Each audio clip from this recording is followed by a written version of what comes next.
du M23. Je vais vous dire quelque chose, parce que ce n'est pas un secret. Nous sommes en discussion. Alors, quelqu'un que vous connaissez bien, le général James Kabarebe, demande la parole. Il nous dit, mais vous vous en prenez à nous tout le temps, pourquoi? Ce n'est pas nous qui vous attaquons. Makenga, dont le groupe est aujourd'hui en action, il ne vit pas chez nous. Il vit en Ouganda. J'ai mes notes du mot à mot, parce que j'ai noté ça.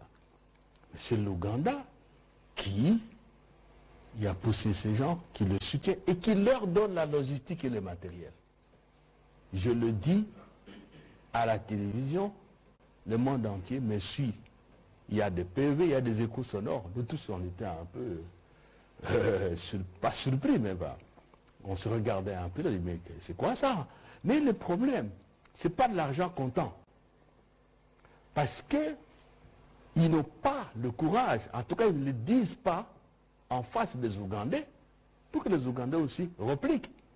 Nous étions à Nairobi il n'y a pas longtemps, tout le monde était là. Comment on va nous dire ça en dehors de Rwanda? De toute façon, on a pris bonne note et nous réfléchissons à tout ça, à tous les éléments que nous avons. Voilà la question du retour d'un 23. Donc il y a un complexe de raisons, mais qui toutes convergent vers une seule finalité, nous affaiblir, ne pas nous donner le temps de nous organiser, ne pas nous donner le temps d'organiser notre système de défense, continuer à nous exploiter, et alors on prend sa coupe de champagne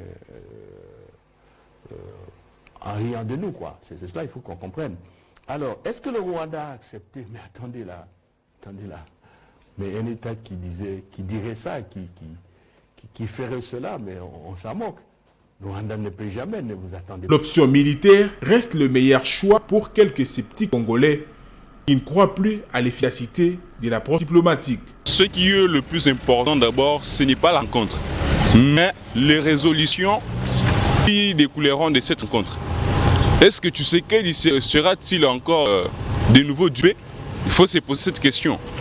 Kagame souhaite bien que les Congolais cessent d'acquiser son pays qui est le Rwanda.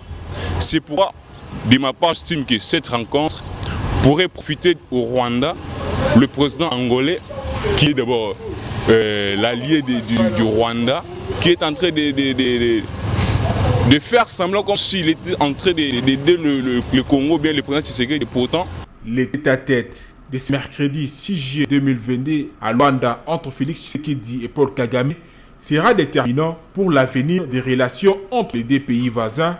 Le peuple semble être prêt pour toute éventualité.